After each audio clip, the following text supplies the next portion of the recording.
Good day. This is the Elliott Wave Weekly Update for the NASDAQ 100, being recorded on Saturday, November the 23rd, 2024.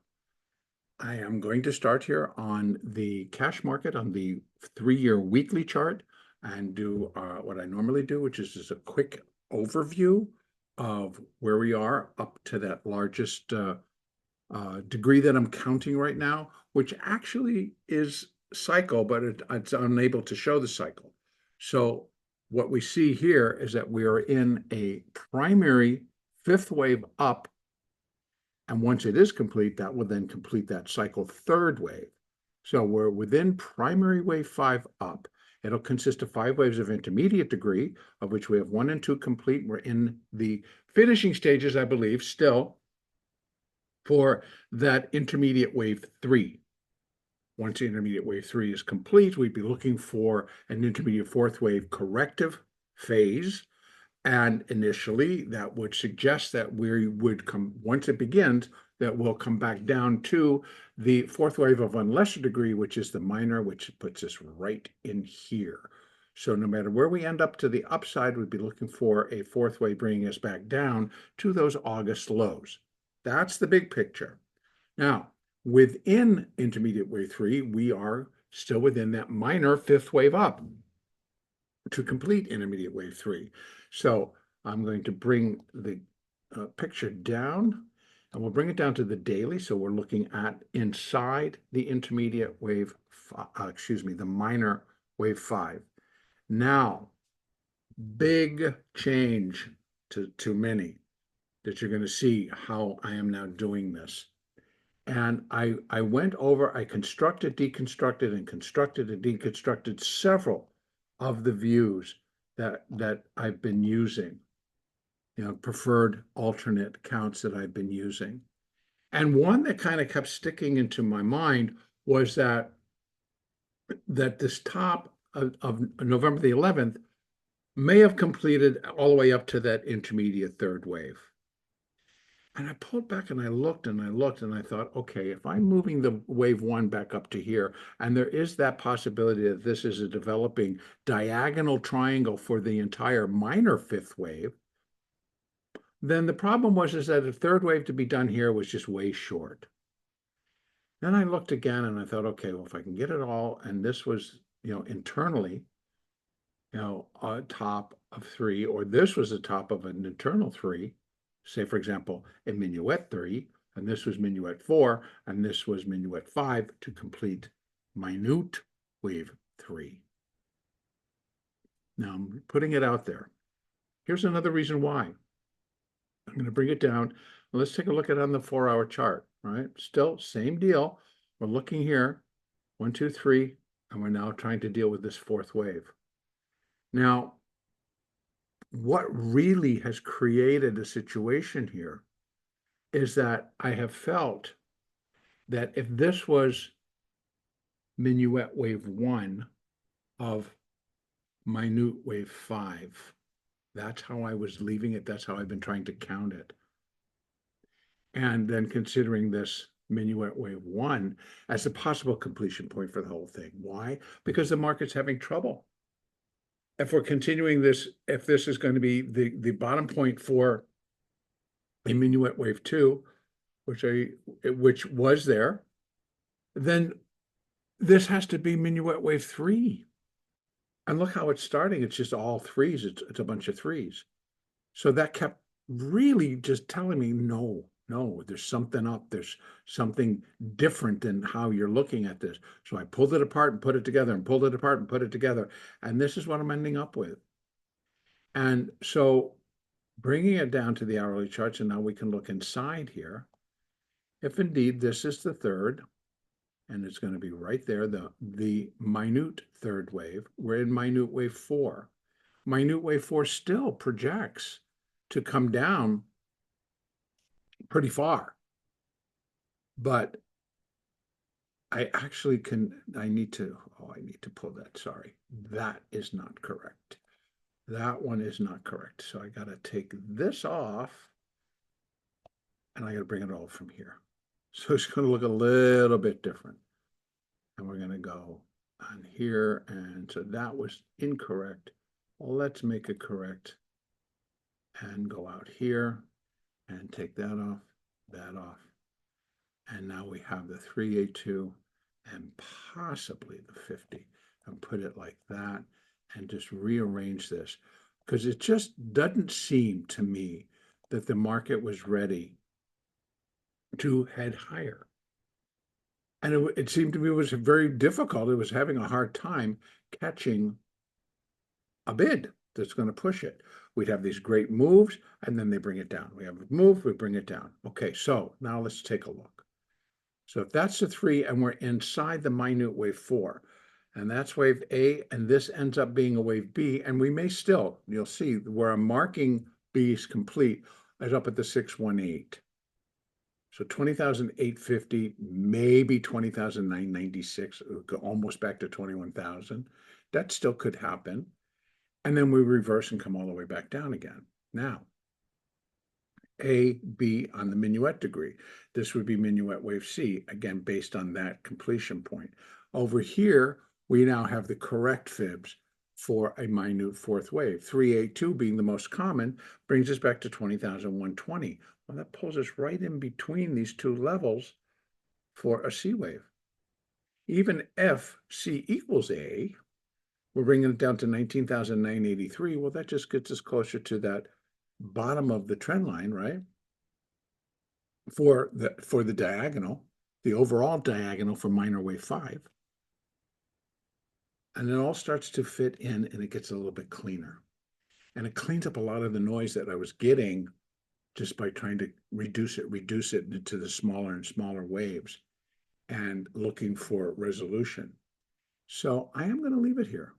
I'm going to leave it as such that that's kind of what is going on, and that what we're going to come out of is finishing it and then a strong rally up in minute wave 5, excuse me, to complete that minor fifth wave. So that's just still to come.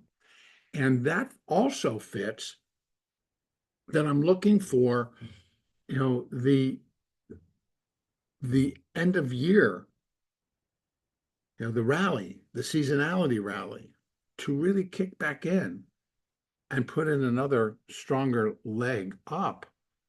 This case, it's going to be in the form of that minute fifth wave. So I think we're still got a little bit of dealing with. So that's some stuff we're going to come through. I think we got to come down and then rally back up and then finish it and then rally strongly back down. Because again, really, what else do we have here? We still have, as far as earnings go, all of the majors are out. Then we may have some additional things, but they're not necessarily going to be a heavy duty in the tech sector.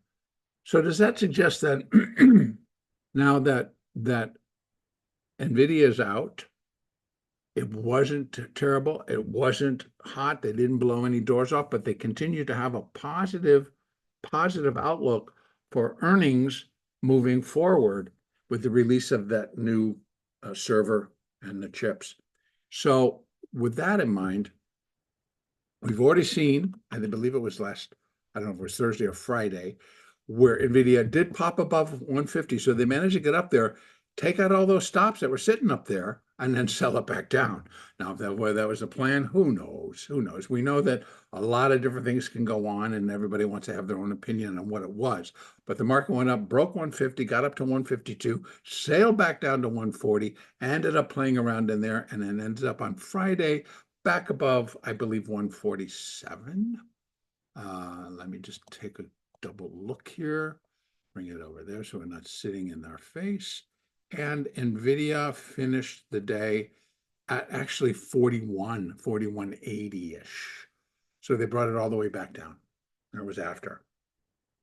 So again, I think it was Thursday, running it up to about 152, then bringing it all the way back down, and then running it back up on yesterday, excuse me, in the expiration cycle. They ran it between 46, 47 back down, ends up all the way back down. So is NVIDIA ready to now start to build towards next quarter? Start to build toward, year end. So we're going to see, some funds be shifted and moved back into parked in NVIDIA. We'll have to wait and see, but that is a strong possibility. So what I'm looking for right here, right now, is that I believe we're going to come down and finish this minute fourth wave.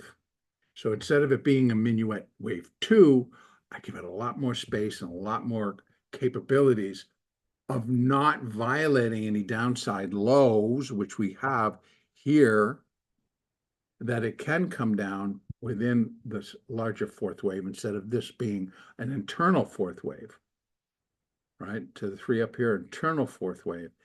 And then we have a little bit more room. But I still think actually that when all is said and done, the market holds itself above 20,000, maybe dips just below, so we get down to 983 into that next fib level, but holds above the, we'll put that wave 4 in, and then I can connect this lower trend line, which would then fit in terms of where the triangle pattern is going to come in. And I just connected it to the bottom there. But maybe we have to do it up there so we can push this up higher, and then you're going to see more of the diagonal, if that's the case. Now, having said all that, what else is still in place? That alternate, which again sits on the shelf, it's not been brought down, but it sits on the shelf, and I continue to update it on the shelf. And what that would suggest, again, is that that intermediate third wave did complete right here at the November high. And that would just reverse this back out, and this with the 3, and then we got a 4, and this would be 5, minute 5. And that's still an alternate view, an alternate count. And then what this is starting is a much stronger intermediate fourth wave down. Now, not necessarily unfolding in the same manner that I would like to see. If it's going to be an intermediate degree fourth wave, I think it should be kicking off a little bit with, I think that fourth wave will end up being a zigzag. So a 5, 3, 5. This, not quite. I mean, it still could be 1, 2, 3, 4, and we come down in a 5. But then this is too big against this. So all kinds of things go against that. So I think it's the smaller. But if I had to have an alternate view, that's going to be the one. And again, that's based on the fact that we do have multiple geopolitical hotspots that could just erupt quickly and really quickly unfold and attack them. And I shouldn't say use the word attack, because that's what would happen in a war, but it could affect our markets in a very negative way and very, very quickly. That's kind of my point. But right now, giving the benefit of the doubt that we're in a smaller, minute fourth wave, we still have that minute fifth wave up. And within that, we get to these new additional all-time highs. We'll be able to put additional fibs in once we finish this 4. Then I got, the balancing it out for the minute fifth wave. So using minute wave 1 and putting it over to minute 4, and it'll give us the fifth wave where we think that's all going to end up. But we're still looking above 21,595, 22,090 to almost 22,100 up into there. And then we still have our much higher levels. Let me just push this out to the daily, and that's going to make it a lot easier to see. We still have 22,092. That would be for intermediate wave 3. Sticks out there by itself. Doesn't mean we can't get up into here, because we could. Again, very, very powerful minute fifth wave up would have to be in play. But right now, this actually remains, I think, a pretty strong area to complete the minor fifth wave. And in turn, the intermediate third wave, and kick off that intermediate fourth wave.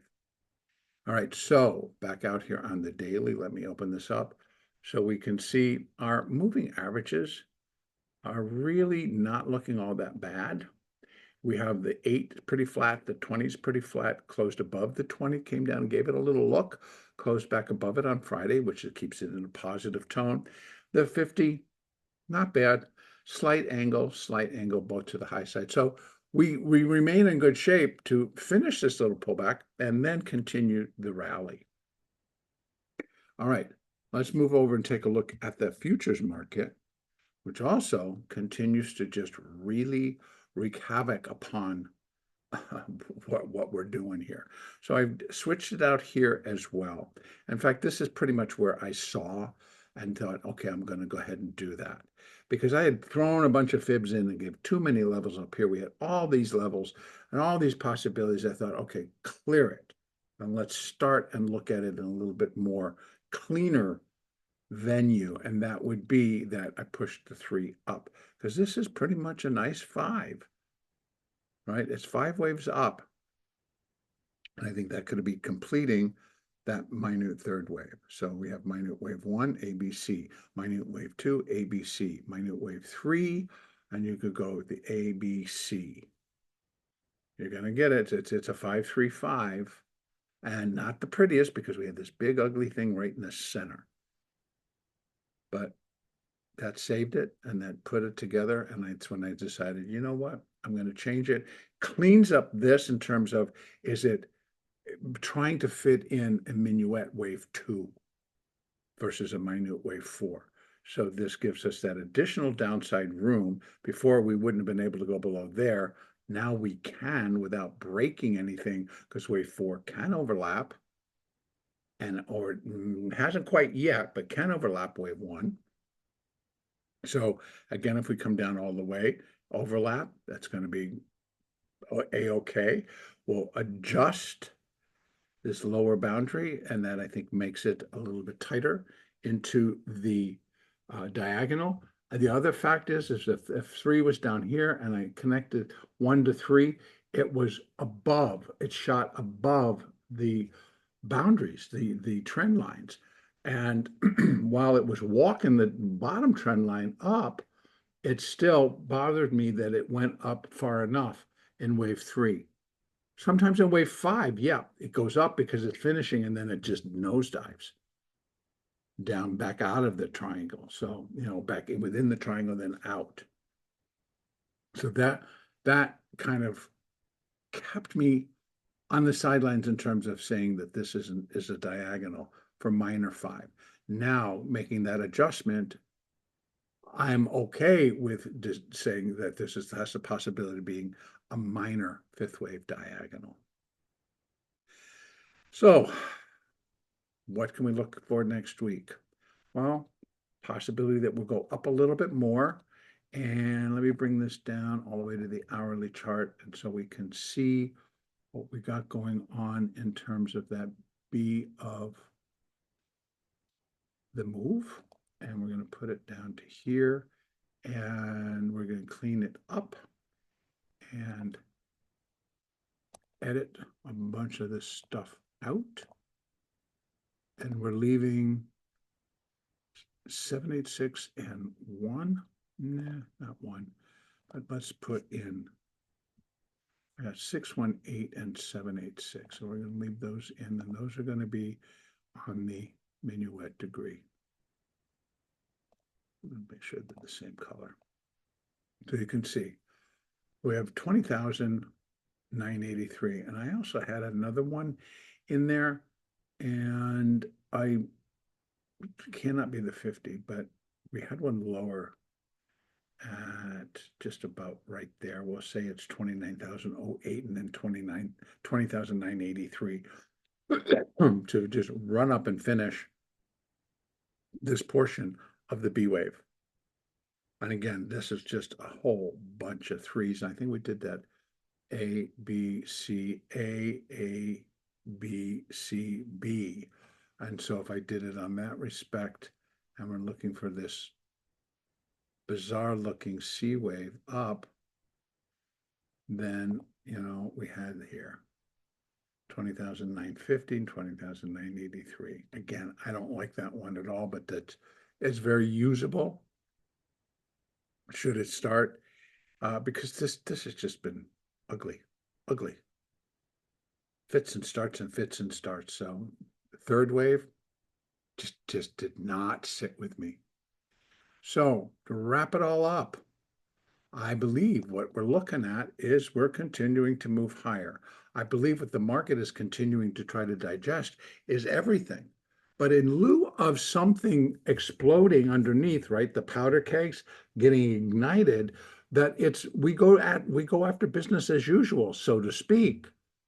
But that's what we do. We go in and we trade. And so it all goes back to year-end posturing, expirations on Friday, expirations on a monthly basis. How does the Fed want to coming looking for going into December? So we go back to focus on what we have right in front of us. And those are those things that we have right in front of us. Now, a lot of what's happening in the world can affect them, but they have to happen. So we can constantly have the conversation about what is and what isn't. But we have to go on what is. We have to go on, this is what's happening right today in front of us, and then try to fit that in, because here, if we were looking for a stronger rally, if we were going to call this even a minuet wave 2, this rally needed to go, and it just was not doing it. So fitting it back into an A and a B wave makes a lot more sense, leaving us the opinion that we could have that quick C wave down and then put that rally back together, and everything else is out of the way, and we just kind of go. Now, we could get that. We could get that stronger down move, a little bit of an upswing, but it could just come in and start tomorrow during Globex as it opens, and then the follow through come Monday morning, get it done, and then boom. Okay, we're ready. We're going to start to rally, and on a stronger note. So in other words, any of that overhang from Friday's expiration, and which was big in a lot of our underlying stocks, once that's all dealt with and all the gamma's been dealt with, now the gamma's been released, right, because it expired, we might get a vol pop. If not, we'll see. And then we start to build. And again, so it's back to, well, what's in front of us? What are we now looking towards? Year end. And so we take our clues from how money managers, portfolio managers, all the ETF managers, how they're going to readjust and what they're going to do. And then we get to trade on that. All right. So I'm going to leave it right there for right now. Again, not much. I gave you the alternate, which would still be the same, that it was all done right there and that we're just going to continue to go down. But we need to see that begin and to catch fire and to go. And for that to happen at this stage, I believe then we have to have a catalyst outside of the market. And right now, they're just powder kegs. None of them have really been lit yet. They can be, and we'll see. We'll see. All right. So the next daily update will be on Monday, November the 25th.